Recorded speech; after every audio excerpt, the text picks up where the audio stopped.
హరి ఓం శ్రీ గురుభ్యో నమః. హరి ఓం. స్వామి స్ఫూర్తి. శ్రీమద్ భగవద్గీత స్వామివారి బోధ నుండి శ్రీకృష్ణుని తెలుసుకోవాలంటే ఏం ఉండాలో చూద్దాం.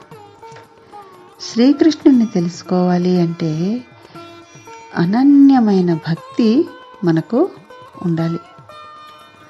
అనన్య భక్తితో నాయందే ఆసక్తి కలవాడవై ఉండుము అని పరమాత్మ భగవద్గీతలో చెప్పాడు.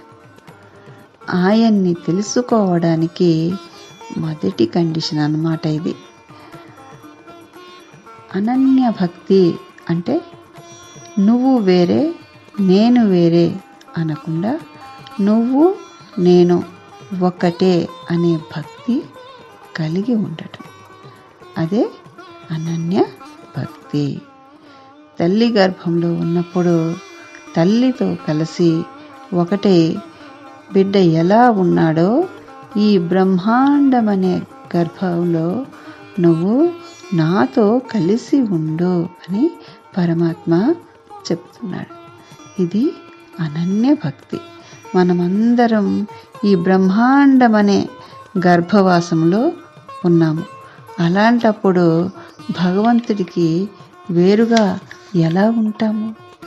అలా ఆ దృష్టితో నేను భగవంతుడి కంటే వేరుగా లేను అని తెలుసుకోవడం అనన్య భక్తి. అనన్య భక్తి కలిగి ఉండాలంటే ఏం చేయాలి?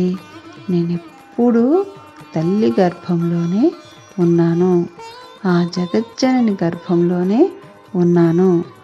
అనేక కోటి బ్రహ్మాండ జనని దివ్య విగ్రహ అని లలితా సహస్రనామాలలో ఉంటుంది కదా.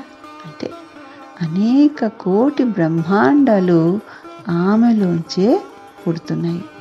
మరి ఈ బ్రహ్మాండాలన్నీ ఆవిడ గర్భంలోంచే ఉదయిస్తూ ఉంటే మరి మనం తల్లి గర్భంలో లేమా? మరి మనం ఎందుకు భయపడాలి? తల్లి గర్భంలో శిశువు ఎంత నిర్భయంగా ఉన్నాడో, ఎంత భరోసాతో ఉన్నాడో, ఎంత విశ్వాసంతో ఉన్నాడో అలాంటి భక్తితో ఉండము అని పరమాత్మ మనకు చెప్తున్నారు. ఇదే అనన్య భక్తి. శ్రీకృష్ణుణ్ణి తెలుసుకోవాలంటే మనకేముండాలండి? అనన్యమైన భక్తి ఉండాలి. హరి ఓం శ్రీ గురుభ్యో నమః. హరి ఓం.